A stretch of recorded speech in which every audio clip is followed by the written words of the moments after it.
Halo, shalom saudara. Lebih mahal mana sih? Nasi pecel yang isinya sayur-sayuran atau stik wagyu? Nah, kalau soal harga, jelas wagyu pasti lebih mewah. Tapi kalau pertanyaannya soal mana yang lebih nikmat, nasi pecel atau stik wagyu? Nah, kalau yang ini sih perkara selera ya. Amsal hari ini, saudara, menggunakan perbandingan makanan murah dengan menu yang mahal dan mewah untuk mengajarkan tentang kualitas hidup yang kita perlu kejar. Hari ini dari Amsal 15 ayat 16 dan 17. Lebih baik sedikit barang dengan disertai takut akan Tuhan daripada banyak harta dengan disertai kecemasan. Lebih baik sepiring sayur dengan kasih daripada lembu tambun dengan kebencian. Maksud teks Amsal ini bukan soal perbandingan nikmat makanan atau perbandingan selera, melainkan ini soal kerakusan.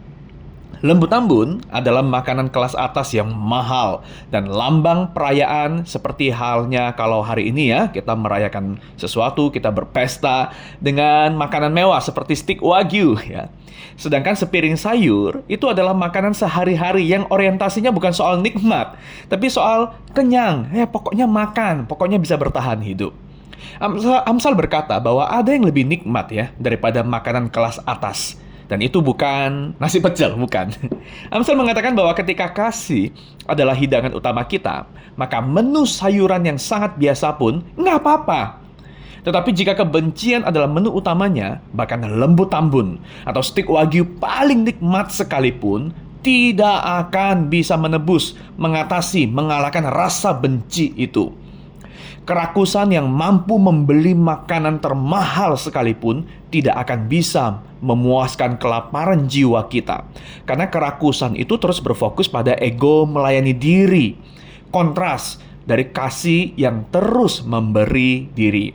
Sehingga renungan kita hari ini dari Amsal mau mengkoreksi pandangan bahwa kekayaan itu adalah selalu tanda perkenanan dan berkat Tuhan. Saudara, di dunia yang berdosa dan rusak ini ya, ketidakadilan dan hal-hal yang tidak ideal itu bisa terjadi.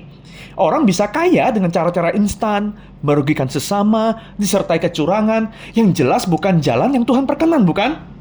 Akan tetapi, di dunia yang seperti inilah firman Tuhan berkata bahwa orang yang takut akan Tuhan dapat mengubah santapan sayur yang sederhana menjadi seperti pesta setiap hari. Oleh karena apa? Hatinya ada kepuasan dan kegembiraan. Yang lebih mahal dari kemewahan adalah hati yang puas dari rasa takut akan Tuhan. Saudara, dalam pengalaman hidupmu, pernahkah saudara menjumpai ada orang atau keluarga yang justru semakin makmur dan kaya, tapi ternyata hidupnya tidak semakin bahagia dan tidak puas? Atau jangan-jangan ini kita? Maka saudara, kita perlu berdoa, Tuhan jaga hati kami, supaya kami tidak mengorbankan kasih demi kerakusan kami, demi uang, demi harta. Ajarlah kami menemukan kualitas hidup dan rasa puas yang sejati di dalam takut akan Engkau, yang justru menghadirkan hati yang mengasihi, ingin melayani, ingin memberi, yang di dalamnya akan selalu meluap ucapan syukur untuk semua berkat-berkat-Mu. Amin.